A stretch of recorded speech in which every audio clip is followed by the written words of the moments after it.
తెలంగాణలో ఐవీఎఫ్ అనేది అలార్మింగ్ గా తయారైందని చాలా మంది సీనియర్ గైనకాలజిస్ట్ చెప్తున్నారు. ఏమంటున్నారంటే చాలా మంది కపుల్స్ డైరెక్ట్ గా ఐవీఎఫ్ సెంటర్లకే వెళ్ళిపోతున్నారు, ఐవీఎఫ్ ని ఆప్ట్ చేసుకుంటున్నారు అని చెప్తున్నారు. గైనకాలజిస్ట్ ఏం చెప్తున్నారంటే మినిమం న్యాచురల్ గా కాంట్రాసెప్టివ్స్ ఏవి యూజ్ చేయకుండా 2 years ట్రై చేయాలి, దాని తర్వాతే ఐవీఎఫ్ ఆప్షన్ కి వెళ్ళాలి, అది కూడా కరెక్ట్ గైనకాలజిస్ట్ ని కనుక్కొని అని. హైదరాబాద్ లో ఐవీఎఫ్ సెంటర్లు అనేవి పగొడుగులాగా వచ్చేసినాయి అండ్ కమర్షియల్ రీజన్స్ కోసం చెప్పి చాలా మంది గైనకాలజిస్ట్ ఐవీఎఫ్ కూడా సజెస్ట్ చేస్తున్నారు. అది కూడా కరెక్ట్ గైనకాలజిస్ట్ దగ్గరకు అందుకే వెళ్ళాలి అని చెప్తున్నారు అనమాట.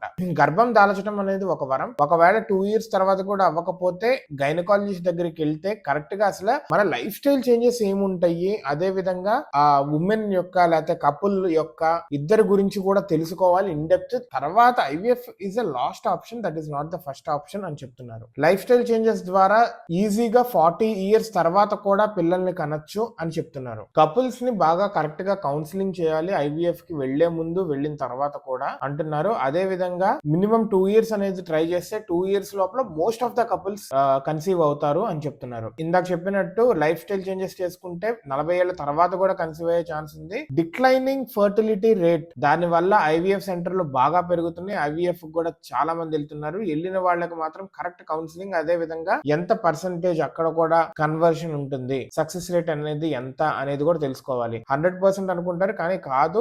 గైనకాలజిస్ట్ వీళ్ళందరూ చెప్తుంది ఏంటంటే 45% ఐవీఎఫ్ లో కూడా సక్సెస్ రేట్ అని చెప్తున్నారు. సో అందరూ ఆలోచించండి. లైఫ్ స్టైల్ మార్పులు అనేది చాలా ఇంపార్టెంట్, చాలా అంటే చాలా ఇంపార్టెంట్. మనం ఏం తింటున్నాము, ఎప్పుడు పడుకుంటున్నాము, ఎలా వర్క్ తీసుకుంటున్నాము, స్ట్రెస్ తగ్గించుకోమంటున్నారు. అదే విధంగా day time jobs, night jobs కాకుండా day time jobs and food లో మార్పులు, ఇవి చాలా ఇంపార్టెంట్ అని చెప్తున్నారు for both the couples. So ఇవన్నీ దృష్ట్యా ఉంచుకొని ప్రతి ఒక్కళ్ళు తగినట్టు చూసుకోవాలి. తొందరపడి త్వరపడి కరెక్ట్ వాళ్ళని కన్సల్ట్ అవ్వకుండా ఐవీఎఫ్ సెంటర్లకు వెళ్ళి అక్కడికి వెళ్తే ఏదో పని అయిపోతుంది అన్నట్టుగా కాకుండా, ప్రెగ్నెన్సీ కోసం అనే కాదు, కన్సీవ్ అవటం కోసం అనే కాదు, కానీ లైఫ్ స్టైల్ కోసం, షుగర్ నుంచి, బీపీ నుంచి, వీటి ఇంకా రకరకాల జబ్బులు ఉన్నాయి కదా, వాటన్నిటి నుంచి బయటపడచ్చు లైఫ్ స్టైల్ చేంజెస్ చేసుకుంటే కనుక. So which is a very alarming situation Hyderabad లో. ప్రతి ఒక్కళ్ళు జాగ్రత్తగా ఆలోచించండి.